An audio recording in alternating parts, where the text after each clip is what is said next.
Hi there, it's Sherry, and welcome to my YouTube channel. If you're new to my channel, this is my grief journey, and I have many videos, over 30, and I would definitely invite you to go back and look at some of those, especially maybe look at my grief journey number 1. It kind of more is an introduction to me and my whole story. But I will tell you, my husband, unfortunately, he passed away September 20th of 2024. So I've started making these videos to help me or to help anybody else. So I just want to, and if you like them, give me a like, comment, whether you like them or not, comment and subscribe so you can continue to get new content. But and if you're somebody who's been following me for a while, welcome back. I'm actually taking a break right at the moment, so I thought I'd make a quick video. Sorry, I just noticed the cat behind me. Anyway, thought I'd make a quick video while I'm taking a break, because today, as everybody knows, I've been doing a lot of work in my kitchen. Well, today I was going to put in the new countertops on the other side of my kitchen, or I thought I was. I'm running into some issues. My issues are taking the old countertop off. The one I did a couple weeks ago was a countertop, and it was where the sink was, and it was in really bad shape. It had some water damage. So getting it off was not that bad. It was ready to come off. This one is being a little bit more, it's a little tougher. And I've got about half of it off. It kind of broke as I was, but I've also made some mistakes along the way. I've had to go to the hardware store. I busted a hole in the wall because I'm sitting there with a pry bar trying to pry it up. Anyway, on the side by the wall, I'm sitting there prying. Well, it went right into the wall. And so I went to the store and I got stuff to repair a hole, and, got I don't know what it's called. It's some kind of like netting like stuff that you put on, and then you put your spackle. But anyway, I got plenty in case I make more holes. But I didn't have these problems with the other side. So I'm having this, but the other side I had plumbing issues, plumbing. So my problem right now is I just can't get the countertop off. I've got half of the countertop still on there, and I cannot get it off. So I'm taking a break. I am going to get my grandson, in a couple hours, and I was trying to get as much done as I could before I got him. But I think as far as what I still have to do, what I really wanted was the countertop to be completely off, because not only when it gets off, I can't just immediately throw another counter on there. I have to reinforce that cabinet. And so I'm putting more wood on the top of it to reinforce that. Not to mention, things have fallen apart on it. I need to, it's just not been good. But anyway, I need to reinforce all of that. So my grandson was thinking that he was coming over just to help me put the countertop on. Little does he know, he's coming over to help me take the other one off and then put it's going to be, I don't think the new one will get put on tonight. I think the new one will be tomorrow. I need to get that one off and then really work to reinforce the cabinets before, we put the new one on.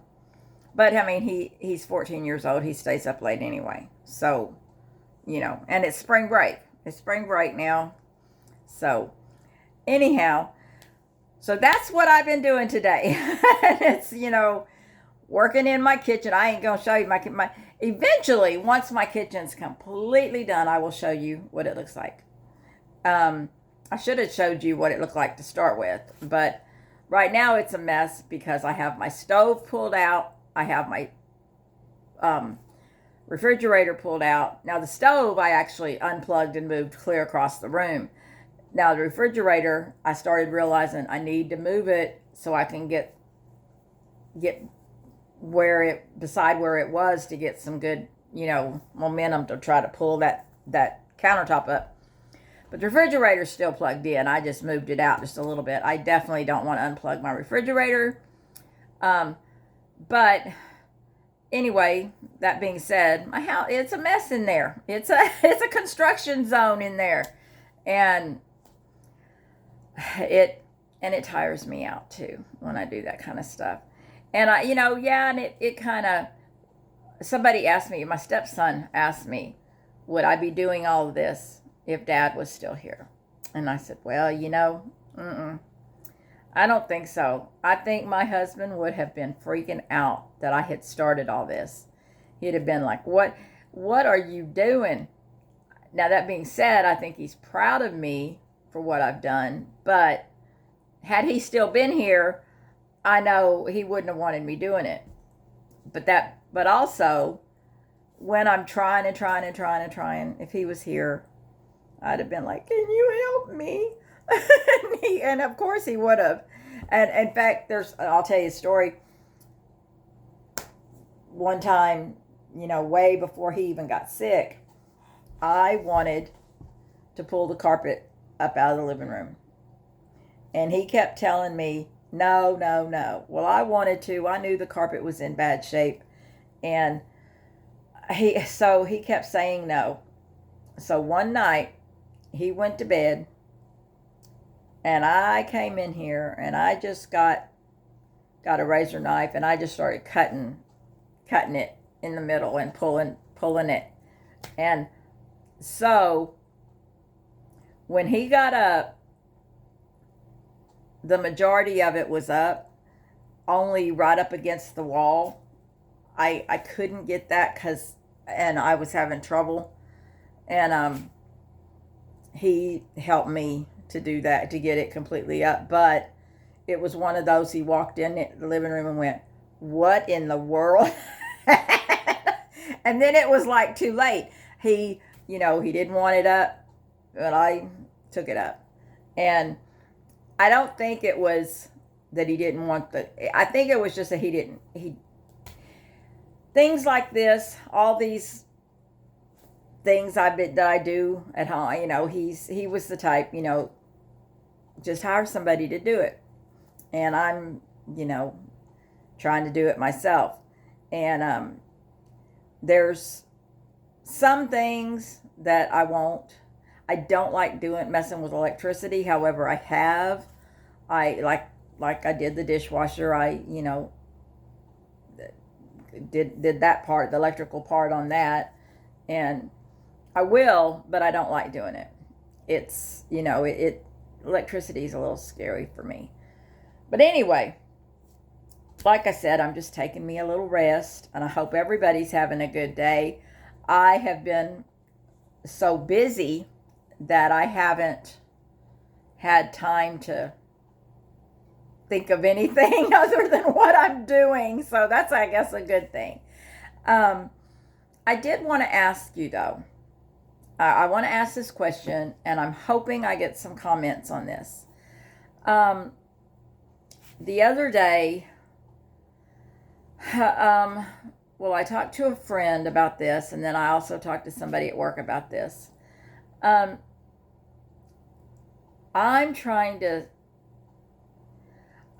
thinking about taking some courses on grief. And grief, not to be a grief counselor, because that involves like a lot of schooling and things, but there is something called a grief coach, and you can get certified in grief, and you can, help people as a grief coach. And I'm thinking about that, but I just want to know what anybody would think about that.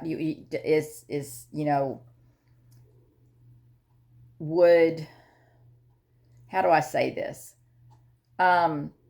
Is a grief coach something that anybody's ever thought about, seeing a grief coach? And, You can Google it and see exactly what, what a grief coach entails. It's definitely not a medical anything to do. It's in addition to any counseling. And, me, myself, I never went to a grief counselor. But the only reason I'm thinking about it is because people have mentioned it to me. And I am the type of person, I like helping people. And if I could reach out and help anybody that needs help, I would, I like doing that. So I just was kind of wanting anybody's idea on that, because people have mentioned that to me, said that I would be good at that. And, this is, even these videos, I mean, and I know anybody watching these and anybody going through grief, it is a journey that none of us wanted to take. It's, but we're here. And here we go, and we have to figure out how to survive. And I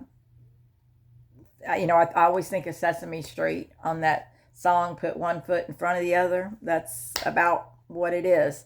We all know we have our good days and our bad. Um, it, and I was mentioning on another video, sometimes those tears just come when you least expect it. You'll just be, talking about something else or thinking about something else, and all of a sudden you'll be crying, and you'll be like, I don't know why I suddenly cried, but it just comes. It just comes.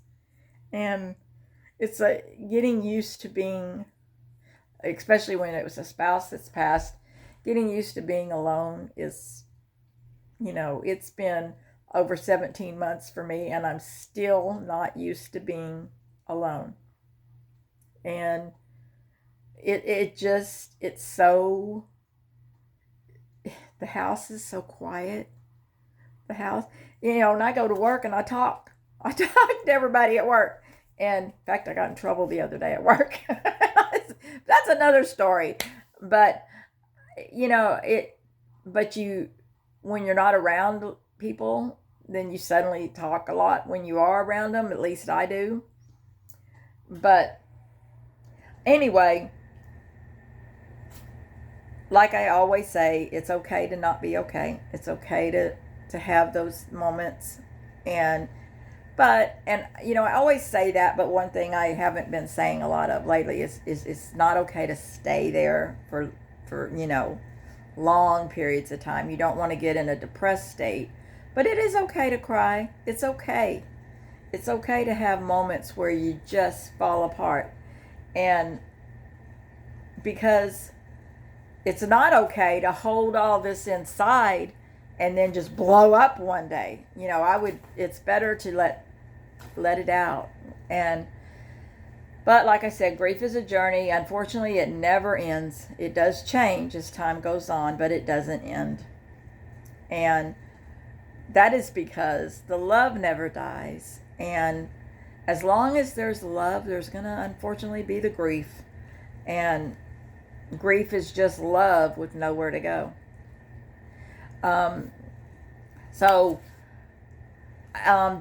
Just try to think of something positive today. At least one thing positive that you've done or you're going to do, or just something positive in your life. And also count your blessings. When you start looking around your life, count your blessings. Our world is, right now, there's so much going on in the world. And I'm so thankful that I have what I have. It might not, to some people, my house is terrible. But to me, it's home. It's my home, and it's paid for. The reason I say that, it's a double wide. Some people just would no way would they live in a double wide. But it's my home. And I'm very thankful for it. And I'm very thankful that I don't have it's paid for. I don't have a monthly mortgage payment. And so like right now, oh my gosh, if I was having, like, rent is so expensive. I have a friend that rents, and she just has a 1 bedroom apartment, and it's $1,300 a month. I couldn't do that. I could not. I just. So anyway, count your blessings. I mean, we have blessings. We have, even if it's down to the food we eat. There's you're gonna when you count your blessings, you'll realize, you'll see the blessings that you have. It's one thing that I have found. It is so, so, so easy to sit there and think about everything you lost. And I was doing this the other day, as a matter of fact. But it's so easy to think about, not only because, yes, you've lost your loved one, but you've lost so much more. You've lost a big part of yourself. You've lost, in my, I've lost my husband. I lost my other half. But I also lost some connections with people. A lot of friends were just his friends. They weren't mine. They were his. And even my stepsons and my grandchildren, now they're still there. I still have them. But, I do think in the back of my mind, they're his. They're his. That's his sons. But it's funny throughout, and I used to say this, and I still don't know why. I have always, my whole life, well, not my whole life, my whole married life, I've always referred to his kids as my stepsons. They're my stepsons. I've never, ever called them more. And one of them asked me the other day, why didn't we ever call you mom? And I said, because I'm not your mom. You have a mom. They've always called me Sherry, and that's okay. But the funny thing is, when grandkids started coming, they're not my step grandkids. They're my grandkids. I have never, ever, ever referred to them as anything but my grandkids. So it's kind of funny how that worked. But anyhow, things have, definitely dynamics have changed. Even how we do Christmases and things and holidays. It's just changed. There's somebody's missing. And it's changed my whole life. It's changed. But my whole point in saying all that is, it's so easy to look at everything you've lost. But, that's why I say count your blessings. Because it's so easy to look at everything you lost, but you need to also look at your blessings. I was with my husband for 36 years. That was a blessing right there. I had 36 years with him. And, he was the love of my life. He showed me unconditional love always. And I never had that, other than my parents. But I never had, I'll be honest, I was dating some losers. I was dating guys that didn't treat me right. And then he comes along, and it was like a breath of fresh air. At first I didn't know how to act. Because I was being treated good, I didn't know I didn't know how to act. It was almost like I didn't feel like it would last like that. But it did. I'm not going to say we never argued, because of course we did. You can't live with somebody for that long and not have disagreements. But we always got over them. Anyway, this video's gone way longer than I wanted it to, but hey, I had me almost a 20-minute break from doing my countertops. So, it worked out. So anyway, everybody have a very blessed day. And I will talk to you in a couple days. Bye-bye.